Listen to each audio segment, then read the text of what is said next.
Hey, welcome back everybody. It is the first half of April and it has been, I want to say it's been a long winter, but it seems like it's over like that. But it does seem like we had a heck of a winter, didn't we? Not very much snow, but it was cold. Yesterday we saw 3 deer. Yesterday we saw 3 deer. No, I thought it was 4. I was going to say, yeah, that was 4. 3. Over in Ghost, no, it was 4. He saw a stump.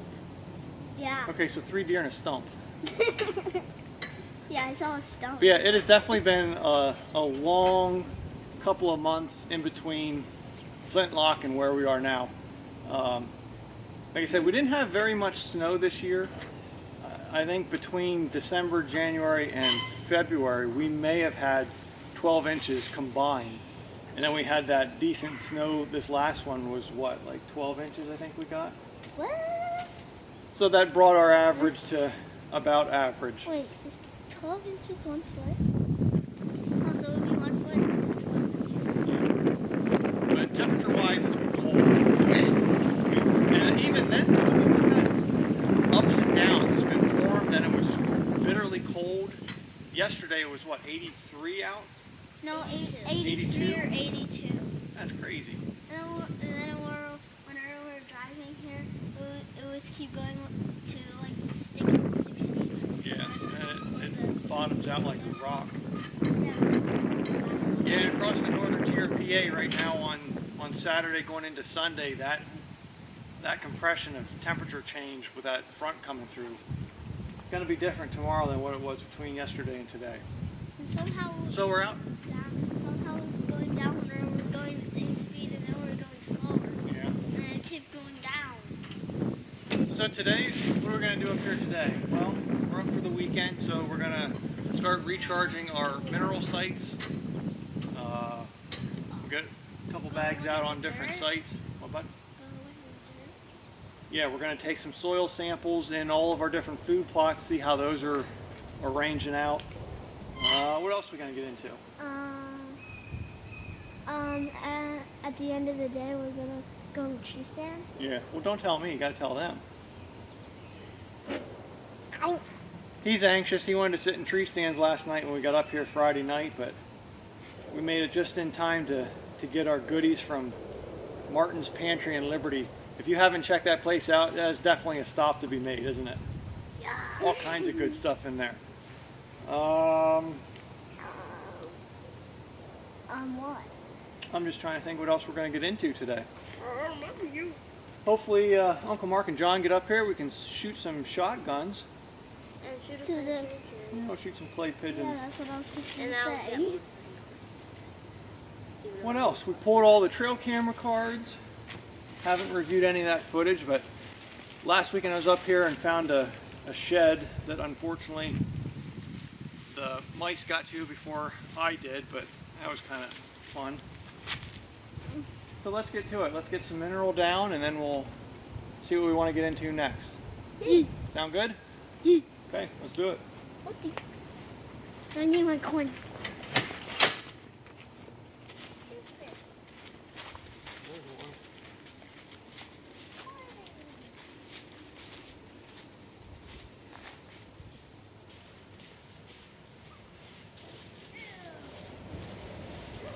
Right now we're at one of our oldest mineral sites that we have on the property. This thing has been established for at least 5, 6, may even be 7 years now. We've had this thing going. So deer have been hitting this really hard. They chew down this stump. They've been clawing around at the dirt, digging it down in. It's a pretty decent sized site. So we maintain these mineral sites year round. There's a few around the property where we have tree stands that we hunt on that we discontinue using them a month before archery season, and we typically don't pick it up until this time of year, March, April. The usage kind of determines how much you put down, and we've got trail cameras on most of these sites, so this one gets hit the hardest. So over 8, we usually start out with 20 pounds in the beginning, but then come May, June, and July, we'll hit this every 30 days with 40 pounds. And we typically spread it all across the stump itself and then the dirt surrounding it.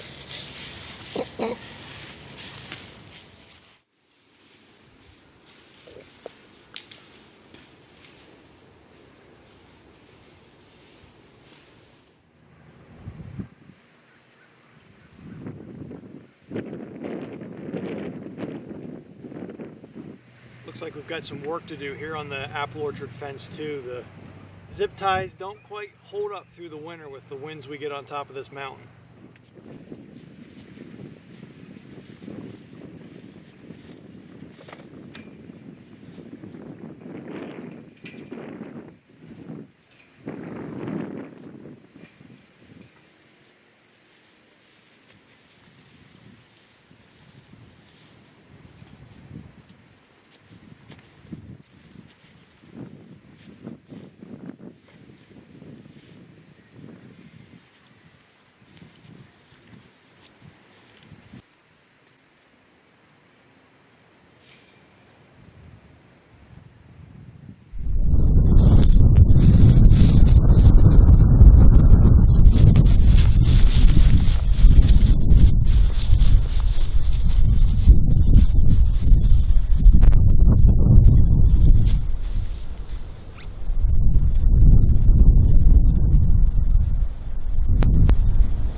Now this fencing is really important to us because it keeps the deer pressure off of our trees. And if we didn't have the 8-foot exclusion fence up, you know, not only would we have deer in here nipping the buds off, but of all the trees on a mountain that a deer could rub, we had one apple tree that we didn't get a cage around because it was outside of the orchard here. And within a matter of, I think it was 2 weeks time, you guessed it, Buck took his antlers to the tree. Now we decided that we weren't going to pull it, we'd let it go and just see what the heck happened, because apple trees are a resilient tree. And surprisingly, we're now 3 years later and it's doing really well. It's put on a lot of new growth. So we're kind of happy that we didn't pull it.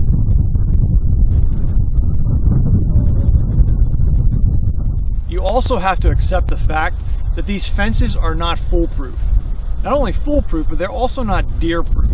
The zip ties, they're not going to last forever. They're in the elements, the wind, the sunlight, they do break down. And when you combine that with the wind that we get up on top of the mountain, you just got to be mindful and keep an eye on it. But even when your fencing is at 100%, somehow there are those instances where a doe will find her way inside of it. Now, I'll give you a link to the video up top here if you want to go back and watch it. It's only 3 or 4 minutes, not too long. But I did come up here one time and found a doe inside of the orchard. I have no idea how she ever got in here. I don't know if she found a place where she could duck up underneath of it. I cannot imagine she jumped and cleared an 8-foot tall fence to get in here for no other reason, but it was quite an experience. So you'll definitely want to check out that video if you have time. So suffice it to say, this orchard is doing fantastic. I mean, we're into the, I think, 4th year now since we've planted these, and Joel pruned these 2 weekends ago, and we took off a ton of growth. I mean, with each cut, it just, it hurts to see it go. But when you're focusing growth on the actual structure of the tree, and we like to go fruitless for 5 is a term that we've always gone with. As long as you can bring yourself to the understanding to let those trees focus on tree growth and not fruit growth for the first 5 years, your orchard's going to take off. And it's hard. It's hard to pull those fruit blossoms off. It's hard to trim a tree back as hard as it gets done up here. A lot of guys, you'll see videos of their apple trees and they're just a mangled mess of branches, and they wonder why they're not getting the growth that they would hope and expect to get. And that's primarily why. You've got to prune the trees back. You got to prune them back hard. You've got to be able to not let apples grow. Those first 5 years are critical. You let that nutrients incorporate into the tree growth instead of fruit growth, and these things will take off like a rocket. Well, we tried to do some tree stand time tonight, but Cam kept coughing, so we decided that that wasn't going to work. So instead, I'm going to go out here and get some soil samples from a couple of different plots. I want to sample the north and south end of Stump, Ghost, the extension from Ghost, D2, D3, and then I'm probably going to run out of daylight, but it's about the easiest thing you can do. It's the most inexpensive thing you can do. And if you don't do it, you're basically just rolling the dice, because it's the most important ingredient in all of food plotting is your soil. And you got to make sure you know what's going on inside. Of course, should be a rock.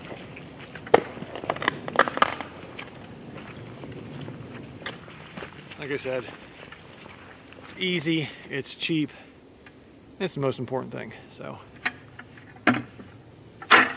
not doing it just doesn't make any sense.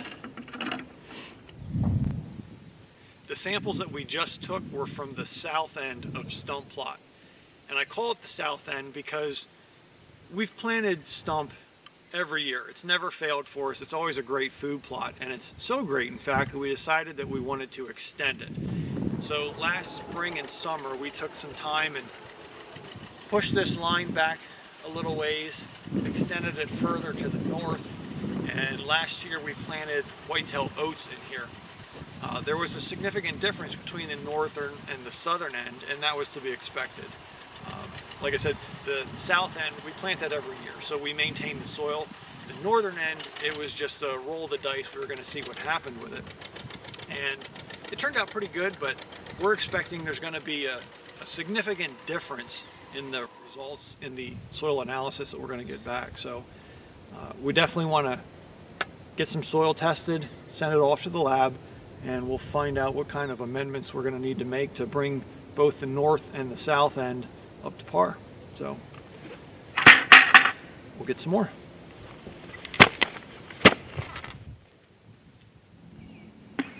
And normally we'd have Dad and Joel up here helping too, but Joel's busy this weekend helping the other side of his family, his wife's family, with putting on a deck up at their place. So that's what he's doing today.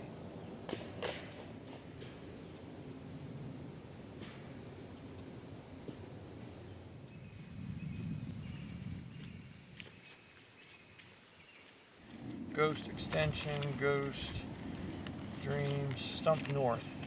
So it's a little easier when you got two people and a bigger bucket for starters. But no worries. We'll get these samples put together and on their way.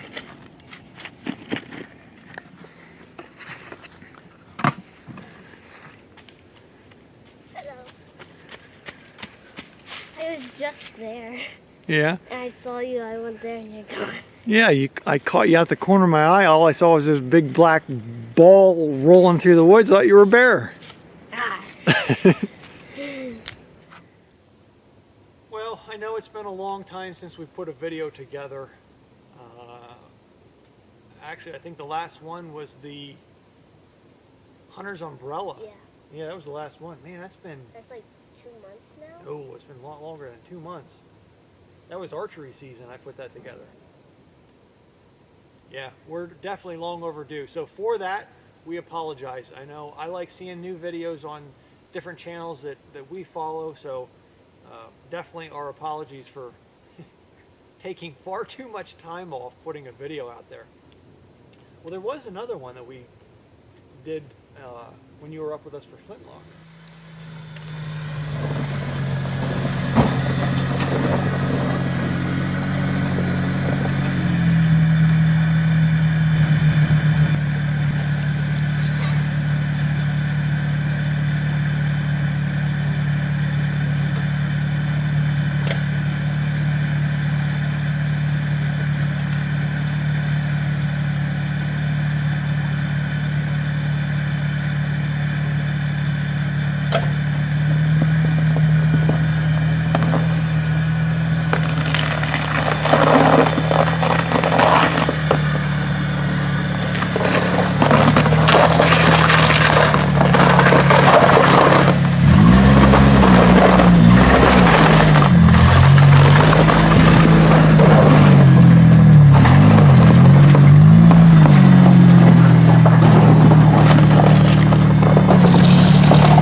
Oh, the thermos.